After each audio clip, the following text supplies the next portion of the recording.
I, 24F, have an older brother named Ethan, 29 who I've always had a complicated relationship with. Growing up, Ethan was the golden child in our family. Our parents doted on him, and he could do no wrong in their eyes. Meanwhile, I often felt overlooked and like I was living in his shadow. From a young age, the differences between us were stark. Ethan was outgoing, athletic, and naturally charismatic. He made friends easily and was always the center of attention at family gatherings. I, on the other hand, was shy and introverted. I preferred reading books or drawing in my room to playing sports or socializing. Our parents, Mark, 55M, and Linda, 53F, seemed to favor Ethan's extroverted personality. They were always pushing me to be more like him, to join teams, go to parties, and put myself out there more.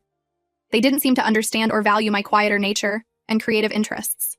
As we got older, the gap between us only widened. Ethan excelled at sports, particularly football. He became the star quarterback of our high school team, leading them to multiple championships. Our small town treated him like a celebrity.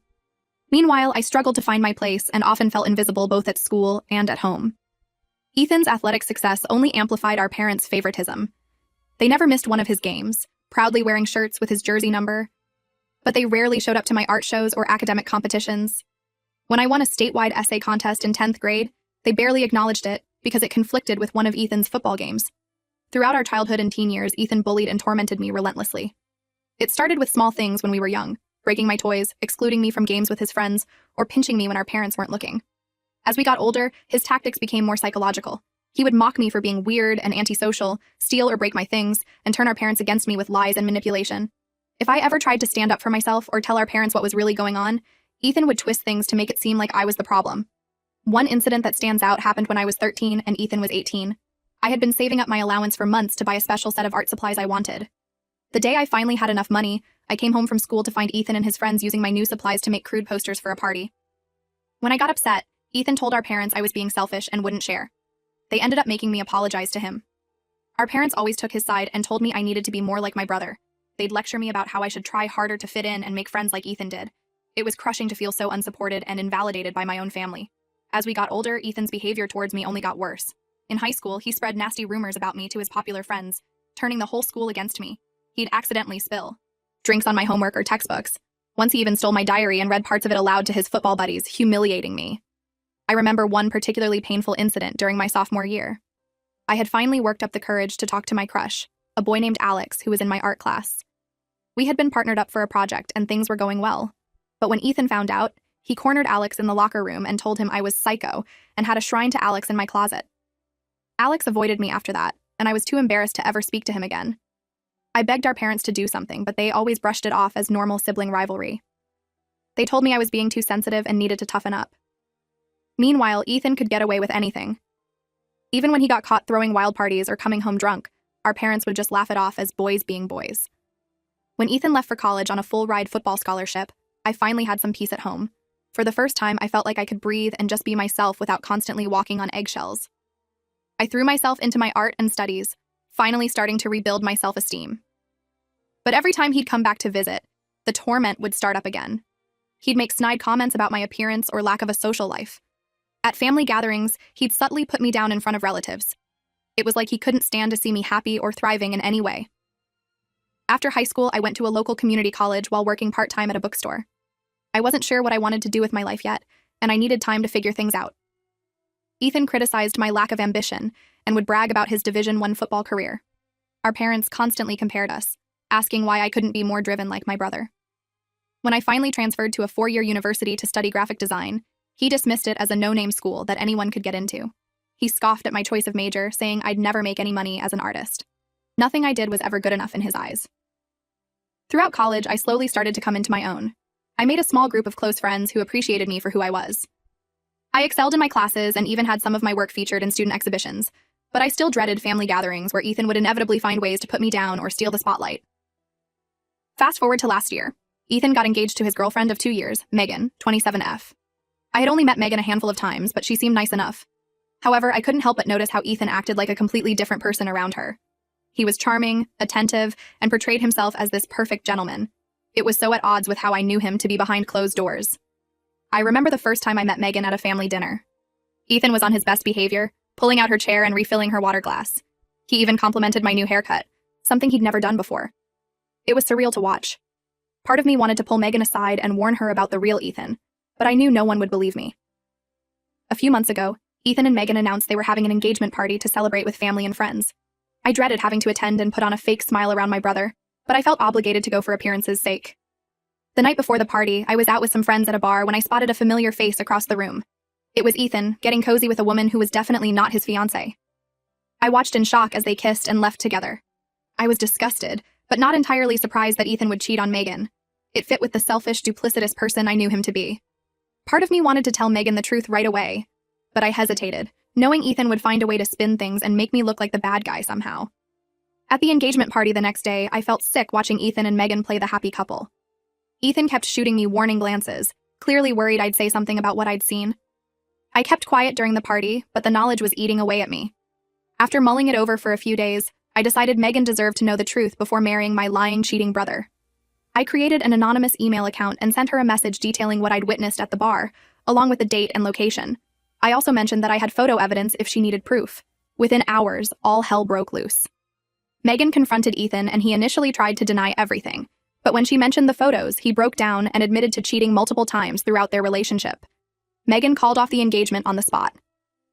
Ethan immediately suspected I was behind the anonymous email.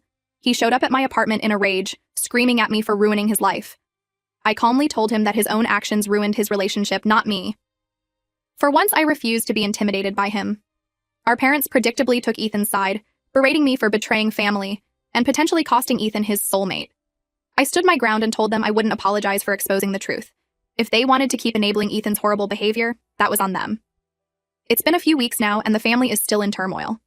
Ethan and our parents are barely speaking to me. Extended family members have taken sides.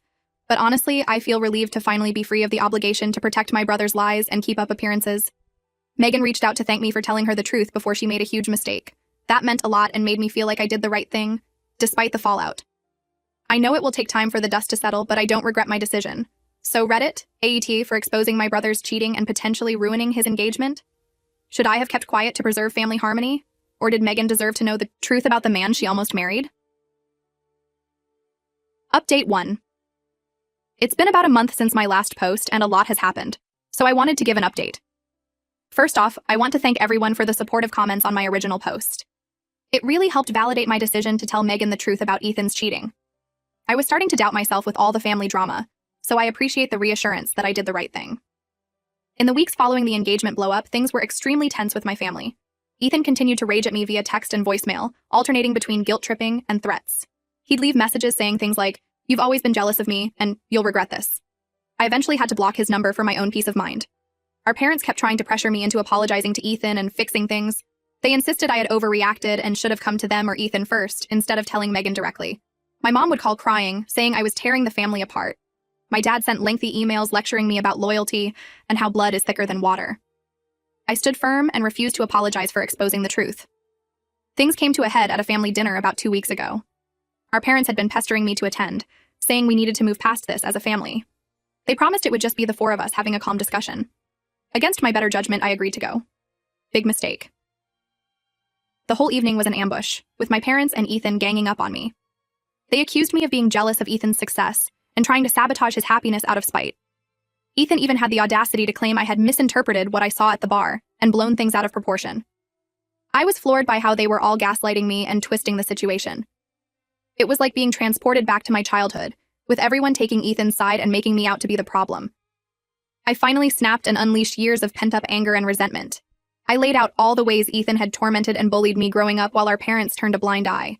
I talked about the lasting damage it had done to my self-esteem and ability to trust others. I told our parents they had failed me by always favoring Ethan and dismissing my pain. I brought up specific incidents they had brushed off over the years, like the time Ethan pushed me down the stairs and claimed it was an accident, or when he stole my college application essay, and our parents praised him for it. I talked about how their constant comparisons and criticism had made me feel worthless growing up. To my shock, my outburst actually seemed to get through to my mom a little bit. She got teary-eyed and admitted that maybe they hadn't always been fair in how they treated us. She said she had no idea things had been so bad between Ethan and me when we were younger. My dad and Ethan were furious, though. They stormed out, with Ethan calling me a pathetic, jealous bitch as he left. My dad slammed the door so hard a picture fell off the wall and shattered. In the days since that blowout dinner, my mom has reached out a few times to apologize and try to make amends. She said she's been doing a lot of reflecting on the past and realizes now how much she enabled Ethan's behavior. While I appreciate the effort, I'm not sure I'm ready to forgive decades of enabling Ethan's abuse just yet. I told her I need some time and space to process everything. My dad is still firmly on Team Ethan and thinks I'm blowing everything out of proportion. He keeps trying to push me to reconcile with my brother, saying family is family. He's been sending me long text messages about how I'm being selfish and immature. I've been ignoring his calls and texts for now. As for Ethan, he's been on a smear campaign trying to paint me as unstable and vindictive to anyone who will listen. He's been posting vague, dramatic statuses on social media about how you never know who will stab you in the back. A few extended family members and old family friends have reached out to chastise me for breaking up Ethan and Megan. I've been blocking numbers left and right. On a more positive note, Megan and I have been in touch a bit. She thanked me again for saving her from making a huge mistake. Apparently, Ethan had been gaslighting her for their entire relationship, making her doubt her own perceptions and instincts. She's in therapy now to work through the emotional abuse. Megan actually apologized to me for not seeing Ethan's true nature sooner. She said there were red flags she ignored, like how he'd make subtle digs at me or talk about me behind my back. It was validating to hear that someone else had noticed his two-faced behavior. She shared some stories about Ethan's controlling and manipulative behavior during their relationship. He would check her phone and accuse her of cheating if she talked to male coworkers. He criticized her clothing choices and tried to dictate who she could be friends with. It made me sad to hear how he had treated her, but I was glad she was free of his influence now. For now, I'm taking some time to focus on my own healing and well-being. I've started seeing a therapist to work through my childhood trauma and complicated family dynamics. It's bringing up a lot of painful memories, but I know it's necessary to move forward in a healthy way. I'm also throwing myself into work and my hobbies as a distraction from all the family drama. I've taken up painting again, something I used to love before Ethan mocked me for it in high school. It feels good to reclaim that part of myself. So that's where things stand for now. I'm still processing a lot of emotions, but overall I feel lighter having finally stood up to my family and spoken my truth. I'll post another update if there are any major developments. Thanks again for all the support, Reddit. Update 2. Hey everyone, I'm back with another update on the situation with my brother Ethan and our family. It's been about 2 months since my last post and things have continued to evolve. The biggest development is that Ethan's life seems to be spiraling since his breakup with Megan. He lost his job after showing up drunk multiple times and getting into an altercation with a coworker. Apparently, he got into a shouting match with his boss when he was confronted about his behavior and was escorted out by security. Since then, he's been crashing on friends' couches and burning through his savings. From what I've heard through the family grapevine, he's been partying hard and hooking up with random women. It seems like he's trying to relive his college glory days rather than dealing with his issues. Our parents are, of course, enabling his behavior and making excuses. They've been sending him money and trying to convince him to move back home to get back on his feet. My mom called me in tears, begging me to forgive Ethan and help him out during this difficult time. She tried to guilt-trip me by saying that family should always stick together, no matter what. I refused and told her that Ethan is nearly 30 years old. It's time for him to face the consequences of his actions without me or our parents bailing him out. She got upset and accused me of being heartless. I responded that I was simply holding Ethan to the same standard of personal responsibility that they always held me to growing up. I reminded her of how they had always pushed me to be independent and figure things out on my own. When I struggled to find a job after college, they told me to toughen up and that the real world wasn't easy. It felt satisfying to throw their own words back at them. In a surprising twist, my dad actually agreed with me for once. He admitted that maybe they had coddled Ethan too much over the years, and it was time for some tough love. This led to a big fight between my parents, with my mom accusing my dad of abandoning his son. From what I understand, they've been arguing a lot about how to handle the situation with Ethan. My mom wants to let him move back home indefinitely, while my dad thinks they should only offer limited support. It's causing a lot of tension in their marriage. Meanwhile, Ethan has been on a downward spiral of partying and hooking up with random women. He's been posting bitter, angry rants on social media about how everyone has betrayed him. A mutual friend told me he's been bad-mouthing me to anyone who will listen, calling me a pathological liar who ruined his life out of jealousy. He's also been spreading rumors about Megan, claiming she was crazy and that he's better off without her. It's clear he's not taking any responsibility for his actions and is just lashing out at everyone around him. I've been ignoring Ethan's antics and staying focused on my own life. I'm still in therapy, and it's been really helpful in processing my childhood trauma. I've been working through a lot of the anger and resentment I've held onto for years. It's not easy, but I feel like I'm making progress. I've also been reconnecting with old friends that I had drifted away from due to Ethan's influence. It's been nice to rebuild those relationships without his negative presence looming over everything. I'm rediscovering parts of myself that I had suppressed for so long. One positive development is that I've grown closer to my aunt, my mom's sister, through all of this. She reached out after hearing about the family drama and shared that she had always seen through Ethan's act. She apologized for not speaking up sooner and offered her support. My aunt told me about times she had witnessed Ethan's bullying behavior when we were kids, but she had been shut down by our parents when she tried to intervene. She expressed regret for not doing more to protect me. It was validating to hear that someone else in the family had seen what was really going on. It's been refreshing to talk to a family member who validates my experiences instead of gaslighting me. My aunt has become a much-needed source of support and guidance as I navigate this complicated situation. She's been encouraging me to maintain my boundaries with Ethan and our parents. As for Megan, we've kept in touch and have actually become friends. She's doing much better now that she's out of Ethan's toxic influence. She started a new job and is even casually dating again. It's great to see her thriving. Megan has been a great source of support through all of this. She understands firsthand how manipulative and destructive Ethan can be. We've bonded over our shared experiences, and it's nice to have someone who truly gets it. That's the main update for now. I'm still maintaining firm boundaries with my parents and Ethan. It's not always easy, but I know it's necessary for my mental health. There are times I feel guilty or wonder if I'm being too harsh, but then I remind myself of all the years of abuse I endured. I'm trying to focus on building a life for myself outside of my family's drama. I've been putting more energy into my career and hobbies. I recently started a small side business selling my artwork online, which has been really fulfilling. I'll post again if there are any major changes. Thanks as always for the support and advice, Reddit. It's been incredibly helpful to have an outside perspective on this whole situation. Update 3.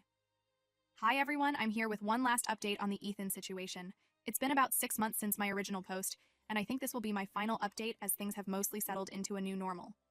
The biggest news is that Ethan finally hit rock bottom and agreed to go to rehab for his drinking problem. Apparently he got a DUI and it was the wake-up call he needed. He's been in a 90-day inpatient program for the past month. From what I've heard through my parents, Ethan's rock bottom moment came after he crashed his car while driving drunk. Thankfully, no one was hurt, but he was arrested and is facing serious legal consequences. It seems like the reality of potentially going to jail finally made him realize he needed help. Our parents are cautiously optimistic about Ethan's recovery, but I'm maintaining my distance. I'm glad he's getting help, but I'm not ready to let him back into my life. Years of abuse and manipulation can't be erased by a month of sobriety. My mom has been sending me regular updates on Ethan's progress in rehab. She's clearly hoping this will be a turning point for him, and that our family can heal. While I appreciate being kept in the loop, I've made it clear that I'm not ready to have any direct contact with Ethan yet. My relationship with our parents is still strained, but slowly improving. My mom has been going to therapy herself and is starting to recognize how her enabling behavior affected both me and Ethan. She's apologized multiple times and is making an effort to respect my boundaries. We've had some good conversations where she's really listened to my perspective on our family dynamics. It's been healing to finally feel heard and validated by her. We're taking small steps to rebuild our relationship, but I'm cautiously optimistic. My dad is still struggling to admit any wrongdoing in how they raised us, but he's at least stopped pressuring me to reconcile with Ethan before I'm ready. We've been having short civil phone calls every couple of weeks, which is progress. I'm continuing with my own therapy, and it's been transformative. I'm working through a lot of childhood issues and learning to set healthy boundaries. I've also started dating again after taking some time to focus on myself. My therapist has been helping me work on my self-esteem and learn to trust my own judgment. I'm getting better at recognizing and shutting down manipulative behavior. It's empowering to feel like I have control over my own life and relationships now. Megan is doing great. She actually just got engaged to a really nice guy she met through work. She thanked me again for saving her from making a huge mistake with Ethan. It's amazing to see how much happier and more confident she is now. I attended Megan's engagement party last weekend, and it was a joyful celebration. Seeing her so happy and loved made me feel even more certain that I did the right thing in exposing Ethan's cheating. Megan deserves this happiness, and I'm glad I could play a small part in helping her find it. As for me, I'm feeling more at peace than I have in years. Standing up to my family and refusing to enable Ethan's behavior was hard, but so worth it. I finally feel free to live my life on my own terms without constantly walking on eggshells. My art business has been taking off, and I'm considering quitting my day job to pursue it full-time. I've also started volunteering at a local youth center, working with kids who come from difficult home situations. It feels good to use my experiences to help others. I'm sure there will still be challenges ahead as Ethan leaves rehab and we all adjust to this new family dynamic. But I feel equipped to handle whatever comes my way. I'm proud of how far I've come and excited for what the future holds.